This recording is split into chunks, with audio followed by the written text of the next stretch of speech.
I saved the alien woman's life, but I didn't know she was a princess. Ethan Hale never expected to find an alien dying in the dust. The mining world of Kestrel 9 was quiet most days, too quiet. The wind pushed red sand across broken rocks, and the sky stayed a dull orange from morning to night. Humans had been here for 20 years, pulling metals out of the ground and sending them back to Earth. No one thought this place mattered, not to governments, not to aliens. Not to anyone important. That was why Ethan almost ignored the emergency signal. It came through his scanner while he was repairing a collapsed solar tower. The signal was weak, broken, and not listed in any human database. That alone made it strange. Ethan frowned and wiped sweat from his face. Most people on Kestrel 9 did not send distress calls. They either handled their problems or died quietly. Ethan packed his tools anyway. He drove his crawler far past the mining zone, toward an area marked as geologically unstable. The scanner kept beeping, pulling him forward. After an hour, he saw something half buried in the sand. It was not human. The shape was smooth, silver-black, like melted metal frozen in place. A ship, small, broken. Ethan stepped out carefully, hand resting near his emergency cutter. His heart beat fast, but not from fear, from curiosity. The ship had burned through the atmosphere badly. One side was torn open. Smoke drifted out in thin lines. Inside, something moved. Ethan climbed in. The alien woman lay against the far wall. She was bleeding. Dark blue blood soaked into the floor. Her breathing was shallow, uneven. Her skin was pale violet, her face sharp but strangely gentle. Long white hair was stuck to her skin with blood. She was alive. Barely. Ethan froze. This was first contact, not on a clean station, not with diplomats. Just him, a rescue engineer with basic medical training and no backup. He swallowed and forced himself to move. "Okay," he muttered. "Okay, don't die, please don't die." Her suit was damaged. He cut it open carefully, trying not to hurt her more. The wounds were bad, burns. Deep cuts, internal damage, maybe. Human medicine should not work on an alien, but Ethan did not have a choice. He used what he knew. He stopped the bleeding. He cleaned the wounds. He used human medical gel, hoping it would not poison her. He stabilized her breathing with a portable oxygen mixer, adjusting it until her body reacted less violently. For hours he worked. At one point her eyes opened. They were silver. She looked at him with confusion and fear. Her mouth moved and strange sounds came out. Ethan raised his hand slowly. "It's okay," he said softly. "I'm not hurting you, I'm trying to help." She watched him closely. Her breathing slowly became steadier. When she passed out again, Ethan finally allowed himself to sit down. He had just saved an alien life. He did not know that decision would change everything. He moved her to an abandoned maintenance shelter near the old mines. No one went there anymore. The walls were thick, and scanners barely worked inside. Ethan hid her ship under sand and metal sheets. When she woke again, it was night. She tried to sit up and failed. Ethan was there instantly. "Easy," he said. "You're safe for now." She stared at him, then around the room. Fear flickered across her face, then something else. Confusion, curiosity. "You are human," she said slowly. Her voice was weak but clear. She spoke in broken English, her accent strange. Ethan blinked. "You speak English?" She nodded slightly. "Trade language I studied." "Good," Ethan said, relieved. "That makes this easier." She tried to move again. Pain crossed her face. "You are injured," she said. "Yeah," Ethan replied. "Pretty badly. You would have died if I didn't find you." She went very still. Her eyes locked onto his. "You saved me," she said. "Yes," Ethan answered simply. "Why?" He frowned. "Because you were hurt." "That is not an answer," she said. Ethan shrugged. "It's the only one I've got." She studied him for a long moment as if trying to understand something impossible. Finally, she spoke again. "My name is Lysara." "Ethan," he said. "Ethan Hale." They sat in silence for a while, then the ground shook. Distant thunder rolled through the shelter. Ethan stiffened. He checked his scanner, multiple signals, not human. Lysara felt it too, her face hardened. "They are here," she whispered. "Who?" Ethan asked. She hesitated. "Those who destroyed my ship," Ethan swore under his breath. "Figures." Alien patrol drones passed overhead. Their lights cut through the night sky. Ethan turned off all power. "Why are they hunting you?" he asked quietly. Lysara looked away. "I cannot say." "That's not comforting." "I know."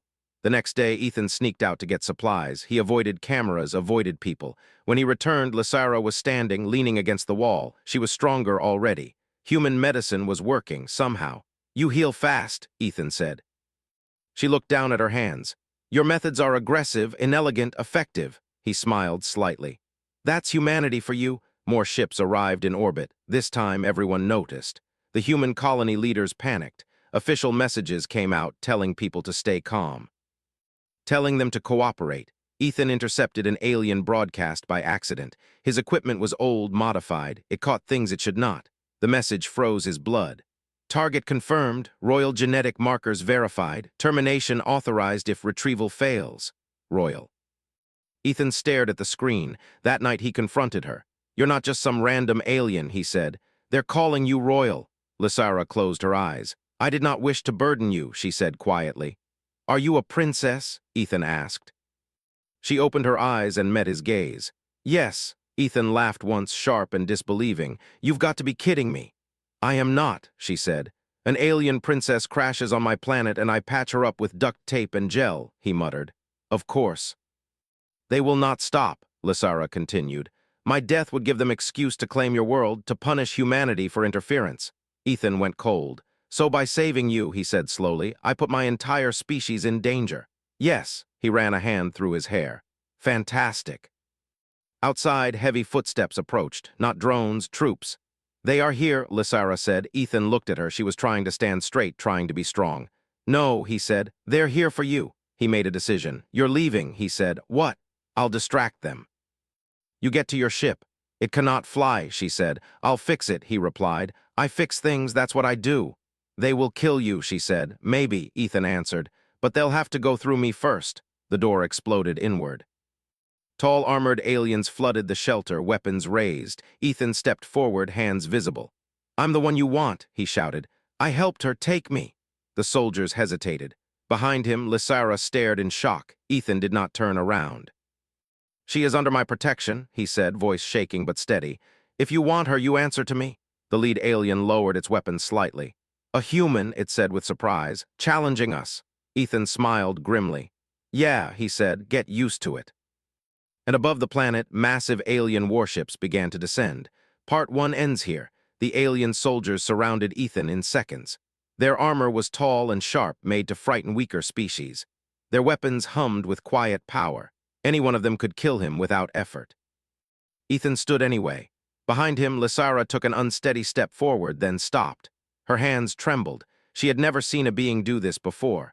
A human, standing alone, facing death without orders, without hope of victory. The lead alien stepped closer. Its voice was calm, cold, and amplified. You are insignificant, it said. Step aside. Ethan shook his head. No, the alien tilted its head. You do not understand. Oh, I understand, Ethan replied. You want her, you think you can take her, and you think I don't matter. The alien paused. That is correct, it said. Ethan took a breath. His heart was pounding so hard he could feel it in his ears.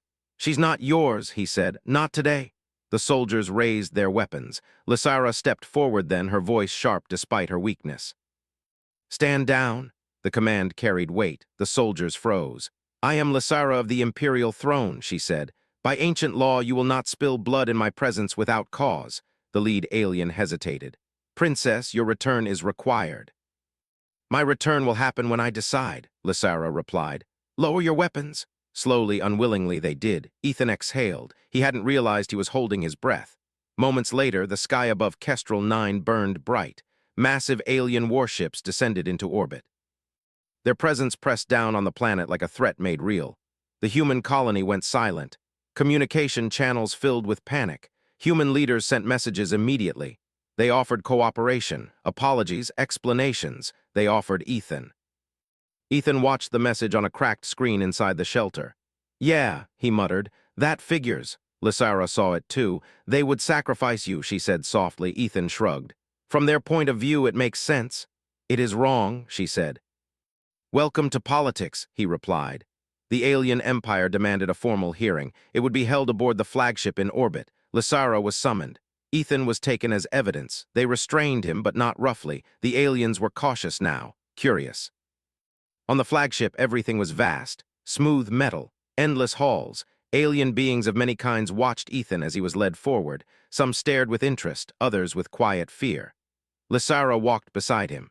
She wore no crown, no symbols, yet every alien moved aside for her. The hearing chamber was enormous. A circle of towering figures surrounded a central platform. These were the high authorities of the Empire, rulers, generals, judges. Ethan felt very small. "You are the human who interfered," one of them said. "Yeah," Ethan replied, "that's me." "You risked war," another said. "I saved a life," Ethan answered. "You did not know who she was," a third voice said. "No," Ethan said, "and I didn't care." Murmurs spread through the chamber. Lysara stepped forward. "That is the truth. He did not know. He acted without reward, without fear of consequence." "This species is primitive," a judge said, "emotion-driven, dangerous." "Yet effective," another replied. "He saved you, princess." Lysara turned to Ethan. "Do you understand what you have done?" she asked him quietly. He met her eyes. "I kept someone from dying." She nodded, then she faced the council. "By ancient imperial law," Lysara said, "a life saved without knowledge of rank creates a life debt." The chamber fell silent. "That law is symbolic," a voice argued. "It is binding," Lysara replied. "Even now," Ethan blinked. "Life debt?" Lysara glanced at him. "It means my life is bound to yours. Harm to you is harm to me." The council erupted into argument. The Empire had never faced this before. No lower species had ever saved royalty without knowing. No one had ever forced the law to activate. "And there is more," Lysara continued. She raised her hand. Images filled the air, human actions across history, disasters, wars, rescues, sacrifices. "This species saves strangers," she said. "They fight when defeat is certain. They adapt with broken tools and limited time. They do not submit easily," a general scoffed. "They are weak." Lysara turned sharply. "Then why are you afraid?" Silence again. The truth hung heavy in the air. Humanity was not powerful now, but it would be, and it would remember who threatened it. Ethan shifted uncomfortably. "I didn't do any of this to make a point," he said. "I just didn't want her to die." That, more than anything, unsettled them. After long debate, the ruling was given. The Empire would not attack humanity, not because humans were strong, but because they were unpredictable, and because the princess had chosen. Lysara stepped forward one last time. "Ethan Hale," she said, loud enough for all to hear, "is under my protection. Any harm to humanity will be considered a direct act of aggression against the imperial throne." The decision echoed through the galaxy. Ethan was returned to Kestrel 9 days later. No medals. No parades, just a quiet landing and a tired man stepping back into dust and wind. Lysara did not stay. Before leaving, she met him one last time at the edge of the mining zone. "I must return," she said. "My people will change, slowly, but they will remember this." Ethan nodded. "Take care of yourself." She hesitated, then placed a small device in his hand. "If humanity ever needs us," she said, "call." Ethan looked at the device, then back at her. "You know," he said, "I'd do it again." She smiled, a real smile. "I know," she said. Her ship rose into the sky and vanished among the stars. Life on Kestrel 9 returned to normal, but far beyond it the galaxy adjusted its records. Humanity was no longer ignored, it was watched. Because the species that would stand unarmed before an empire to protect a stranger was not a species meant to kneel. And the stars had noticed. The galaxy did not forget Kestrel 9. For a long time, nothing seemed to change. The mines kept running, ships came and went. Ethan Hale returned to his work, fixing broken machines and patching old systems together. People spoke about the alien ships less and less, like a bad dream that faded with time. But far beyond human space, the story spread. An empire that had ruled for thousands of years had been forced to stop, not by fleets, not by weapons, by a single human who refused to step aside. Alien observers were sent quietly into human systems. They watched colonies, trade stations, and old Earth itself. What they saw disturbed them. Humans argued constantly, but when danger appeared, they worked together without orders. They built things that should not work and made them work anyway. They laughed in the face of problems that would break other species. And most concerning of all, they did not know when to stop. Lysara stood before the Imperial Council again, weeks after her return. This time, she did not come as a wounded survivor. She came as a voice of warning. "Humanity is still young," she said. "But they grow faster than we expect. If we treat them as lesser, we will create an enemy." One council member leaned forward. "And if we treat them as equals?" Lysara thought of Ethan, of his simple words, of the way he stood alone in front of armed soldiers. "Then we may gain allies who will not abandon us," she said. Back on Kestrel 9, Ethan felt the change before he understood it. Strange ships appeared at the edge of the system. They did not attack. They watched. Human sensors detected them and panic followed. The memory of orbiting warships was still fresh. Ethan was called in by the colony leaders. "You have experience," one of them said carefully. "With them." "That's one way to put it," Ethan replied. "They are requesting contact," another leader added. "And they specifically asked for you," Ethan sighed. "Of course they did." The meeting took place on a neutral platform in orbit, a small one, no weapons, no armies. Ethan walked in wearing his old work jacket. Across from him stood an alien delegation. Tall, sharp-featured, controlled. "We bring a message," the lead alien said, "from the Imperial throne." Ethan crossed his arms. "Let me guess, don't do anything stupid or you'll erase us." The alien paused. "No," that caught Ethan off guard. "The Empire wishes to establish limited cooperation," the alien continued. "Observation, exchange, preparation." "For what?" Ethan asked. "For what is coming," the alien replied. That was how humanity learned the truth. Beyond known space, something vast was moving. An ancient force that consumed systems without reason or communication. Entire civilizations had vanished. Even the Empire feared it. "We have survived by strength and distance," the alien said, "but we are running out of both." Ethan felt a cold weight settle in his chest. "And you think we can help?" "Yes," the alien answered, "because humans fight when logic says they should run." The cooperation began slowly. Human engineers were invited to alien shipyards. Alien scientists observed human manufacturing. Both sides were shocked. Aliens had better technology. Humans had better ideas. Humans improved alien systems by simplifying them, removing unnecessary complexity, making repairs faster, making weapons adaptable instead of perfect. Alien commanders began requesting human advisors. Lysara watched it all from afar. She knew this moment would come. She returned to human space openly this time aboard a diplomatic vessel. Her arrival was broadcast across Earth and its colonies. Ethan met her again on Kestrel 9, standing in the same dust where he had first found her. "You look healthier," he said. "You look the same," she replied. "Tired, stubborn." "Occupational hazard," she smiled. They walked together through the colony. Humans stared, whispered, but no one ran, no one bowed. "They are not afraid of you," Lysara said. "They're afraid of a lot of things," Ethan replied. "You're just not one of them anymore." The threat arrived sooner than expected. The first system went dark without warning. No explosion, no signal, just silence. Human ships were the first to respond. Against all advice, human captains jumped toward the unknown. They did not wait for permission. They did not wait for full plans. They went because someone might still be alive. What they found was worse than expected. The enemy did not speak, did not negotiate. It adapted instantly. It learned from every attack. Alien fleets suffered heavy losses trying to fight it head-on. Humans did not fight it head-on. They used traps, sacrificial drones. False signals. They lured it into gravity wells and unstable stars. They broke their own ships if it meant slowing the enemy. Alien commanders watched in horror and amazement. "This is madness," one said. Ethan, now part of a joint command team, shook his head. "No. This is survival." The turning point came during a battle near a dying star. The enemy fleet advanced, unstoppable. Alien weapons failed. Human weapons failed. So humans changed the rules. They overloaded the star, not to destroy the enemy, but to blind it. The light and radiation scrambled its sensors. For the first time, it hesitated. That hesitation was enough. Combined fleets struck together. Humans led boarding actions. Aliens provided cover. The enemy retreated. For the first time in recorded history, it withdrew. The galaxy breathed again. After the battle, silence filled the command chamber. Lysara looked at Ethan. "Your species is terrifying," she said quietly. Ethan rubbed his face. "Yeah, we get that a lot." The Empire made a declaration soon after. Humanity was no longer classified as a minor species. It was recognized as a strategic equal, not because of power, but because of will. Ethan declined every offer of rank or title. "I'm not built for that," he said. "I just fix things." Lysara understood. Before she left again, she stood with him under the stars. "You changed the course of more than one life," she said, "more than one world."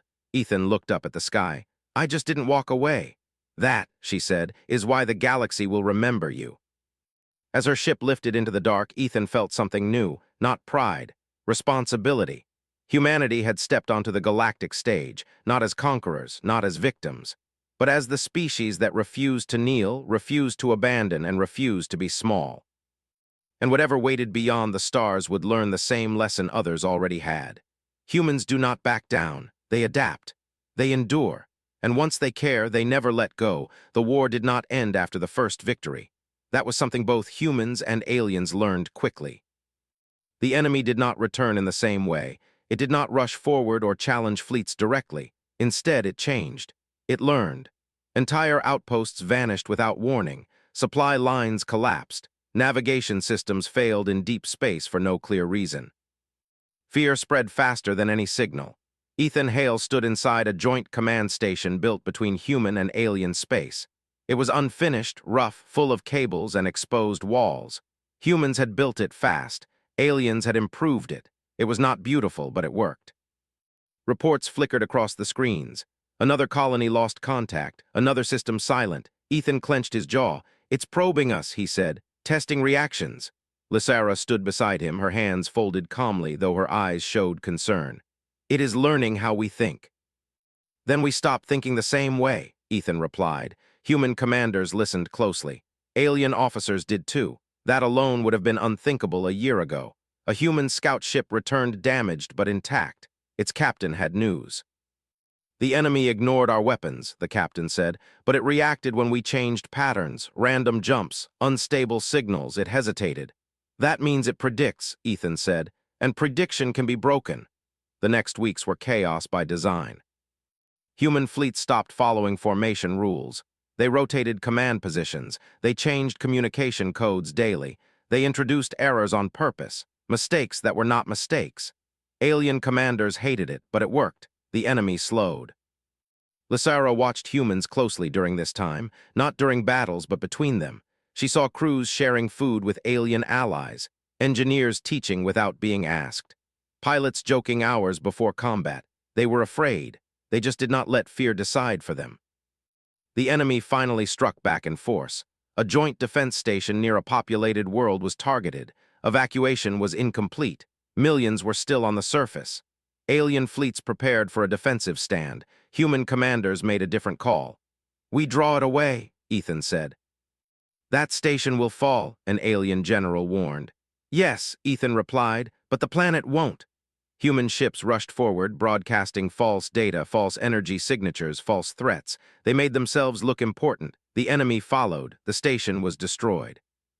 Human ships took heavy losses, but the world survived. For the first time, alien civilians saw humans die for non-human lives. Something changed after that. Volunteers flooded recruitment channels. Not for glory, not for revenge, for protection. Ethan was promoted without asking. He accepted without ceremony. The enemy adapted again. This time it targeted leadership. Command ships vanished. Communication hubs were erased with precision.